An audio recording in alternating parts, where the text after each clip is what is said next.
वाहेगुरु जी का खालसा, वाहेगुरु जी की फतेह। आज का दिन अमृतसर में बहुत खास था क्योंकि आज मेरा पहला दिन था और मैं स्वर्ण मंदिर और जलियांवाला बाग घूमने वाला था। मेरे लिए सबसे पहला चैलेंज था कि मैं ड्रोन कहाँ से उड़ाऊं, क्योंकि अमृतसर इंडिया पाकिस्तान का बॉर्डर पड़ता है और मुझे डर था कि कोई दिक्कत ना हो। दूसरा सबसे बड़ा चैलेंज ये था कि हम लोग अपने दिन को कैसे प्लान करें कि शाम के टाइम पे हम लोग बाघा बॉर्डर के लिए निकल सकें, ताकि हम लोग एक दिन में ये सारी चीज़ें कवर कर लें।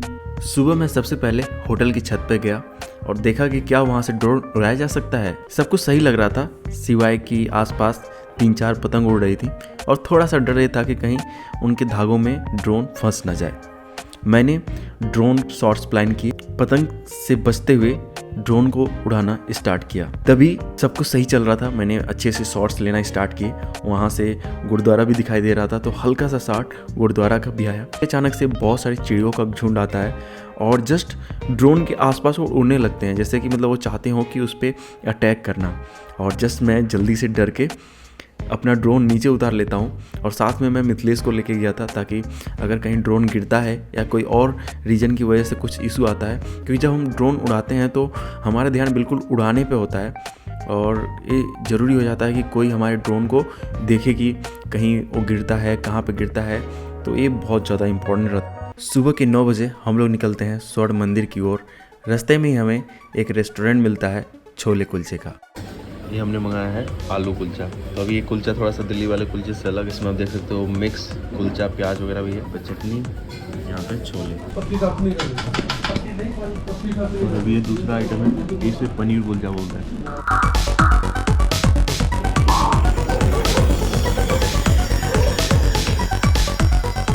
थोड़ी देर वॉक करने के बाद हम पहुँचे स्वर्ण मंदिर, जहाँ पे सूर्य भगवान निकल रहे थे।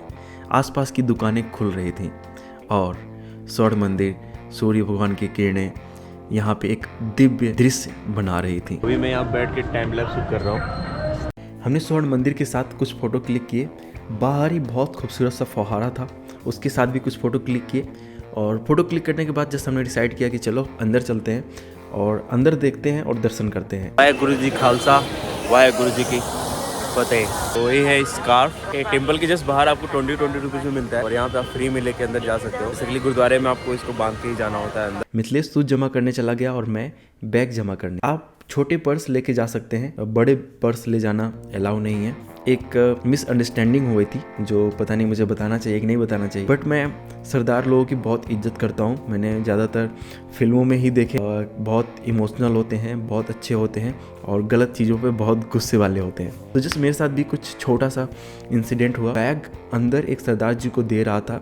सरदार जी बार बार मुझसे पूछ रहे थे कि बैग में कोई इंपॉर्टेंट सामान तो नहीं है। मैंने कहा कि हाँ है, गायब तो नहीं होगा। वो मुझसे गुस्सा हो गए और मेरा बैग देते हुए बोले गलत नहीं बोलना, अब मैं बैग यहाँ नहीं जमा करूँगा।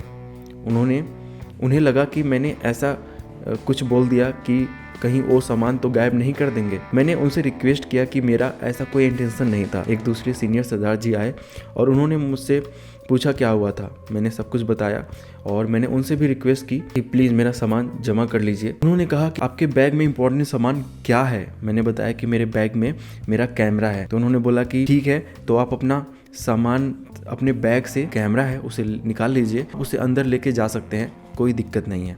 तो जस्ट मैंने अपना गोप्रो कैमरा निकाल लिया और उनको बैग दे दिया। उन्होंने सामान सबमिट कर लिया और जब मैं दर्शन करके आया तो जो पुराने सरदार जी थे उन्होंने मुझे देखा और मुस्कुराते हुए बोले कि अच्छे से दर्शन कर लिया। मैंने कहा हाँ थैंक यू, और वो मुस्कुराते हुए अपने काम में लग गए।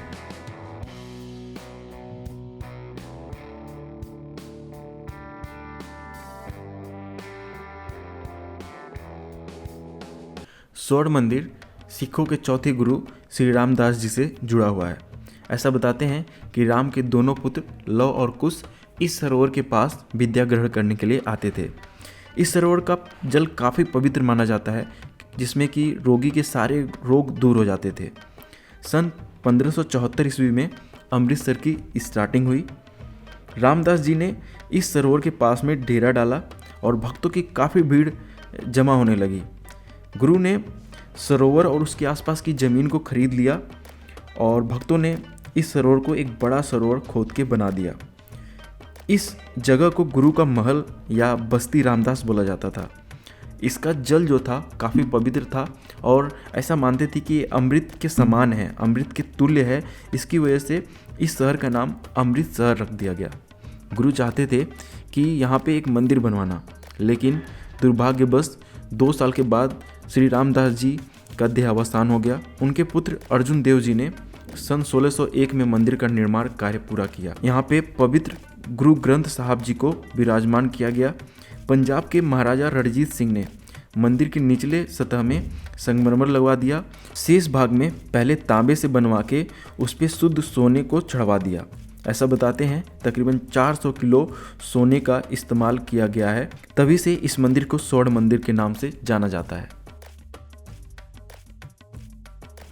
मुझे मंदिर में घूमते हुए स्वर्ण मंदिर में हुए 2 ऑपरेशन याद आ गए, स्टार ब्लू, ब्लैक थंडर। हालांकि मैं उस समय पैदा नहीं हुआ था, लेकिन पापा और न्यूज़ के माध्यम से पता है क्या हुआ था। स्टार ब्लू ऑपरेशन 6 जून 1984 को किया गया था। प्रधानमंत्री इंदिरा गांधी के आदेश पे किया गया था। हजारों की संख्या में आतंकवादी गोल्डन टेम्पल में छुपे हुए थे और वह खालिस्तान की मांग कर रहे थे। मांग ना मानने पे लोगों की हत्या करते थे। तब इंडियन आर्मी ने ऑपरेशन ब्लू किया, जिसमें गोले बारूद चले। स्वर्ण मंदिर में लाशें बिछ गईं और स्वर्ण मंदिर के लिए वो काला दिन था। दूसरा operation black thunder. Black thunder Ajit Doval के द्वारा किया गया था। अजीत डोवाल का नाम आप काफ़ी जानते होंगे।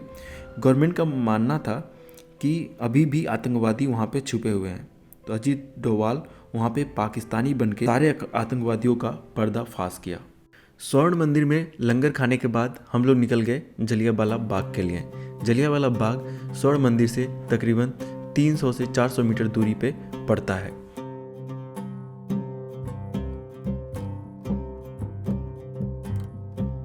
हम लोग एंट्री करने ही वाले थे कि वहाँ पे ऑटो वाले भाई साहब मिल गए और उन्होंने बोला पर पर्सन 150 रुपये लेंगे, बाघा बॉर्डर लेके जाएंगे और लेके आएंगे भी।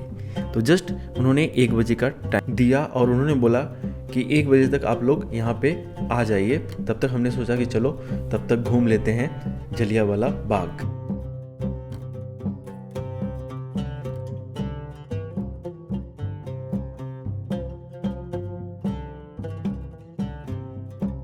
जलियांवाला बाग को तकरीबन 100 साल से ज़्यादा ईयर हो चुके हैं। वहाँ पे बहुत सारी गैलरीज बनाई गई हैं जहाँ पे वहाँ के इतिहास को दिखाया गया है। पुराने सारे ईंट्स पड़े हुए हैं, दीवारें पुरानी हैं और अभी भी वहाँ की दर्दनाक कहानी को बताती हैं। 13 अप्रैल 1919 दिन रविवार, पंजाब के समेत अलग अलग हिस्सों से लोग वहाँ पे पहुँचे थे। 2 लोकप्रिय नेताओं की गिरफ्तारी और रॉलेट एक्ट के विरोध करने के लिए यहाँ पे सभा रखी गई थी।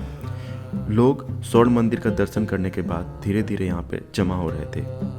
तकरीबन 1000 के आसपास लोग वहाँ पे जमा हो गए।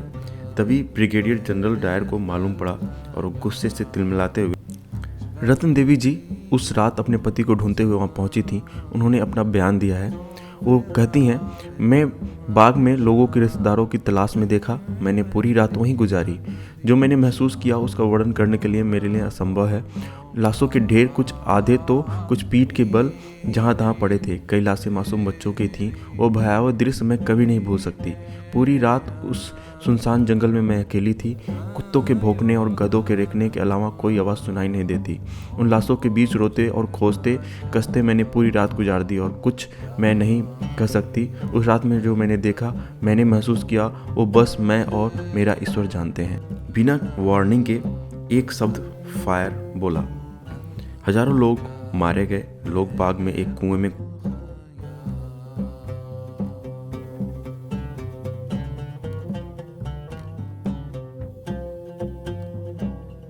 कूदे बचने के लिए। बताया जाता है कि कुएं से तकरीबन 120 लाशें मिली थी, जिनमें छोटे बच्चे, बड़े बुजुर्ग, नौजवान, महिलाएं, सारे लोग शामिल थे। कुछ लोग दीवार पर चढ़कर भागना चाहते थे, लेकिन कोई गोलियों से नहीं बच पाया। आज भी दीवारों पे वो निशान थे। उन निशानों को देख के मेरी आंखें भर आईं। 10 मिनट में तकरीबन 1650 राउंड फायर किया गया था। जब गोलियां खत्म हो गईं तो फायरिंग रोकी गई।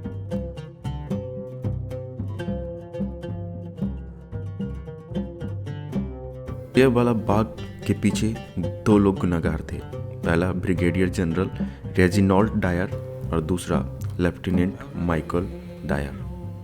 1927 में रेजिनॉल्ड डायर की मौत हो गई और लेफ्टिनेंट माइकल जिंदा था और ब्रिटेन चला गया, लेकिन एक नौजवान उसका पीछा कर रहा था।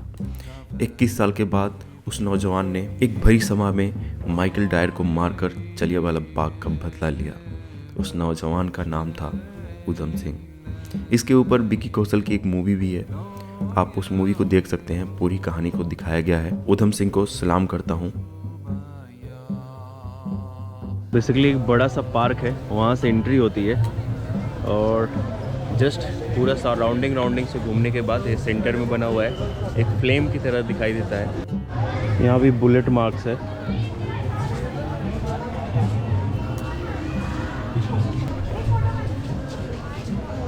हेलो, कहाँ से आए हो आप लोग घूमने? यूपी से आई होती।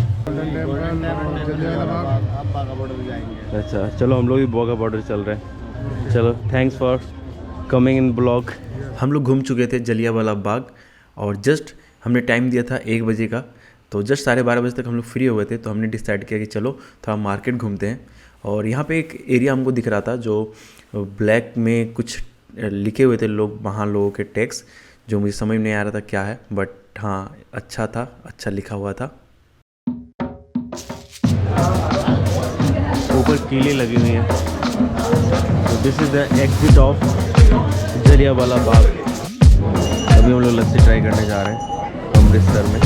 ठीक है, कुछ ज़्यादा ही माल है इसका।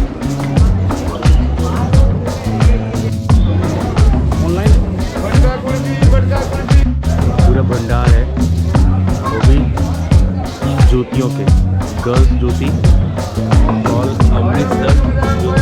तो हम लोग जलियांवाला बाग जो गेट है, एंट्री पॉइंट, वहीं पे वेट कर रहे हैं। यहीं से हमें गाड़ी मिलेगी बाघा बॉर्डर के लिए।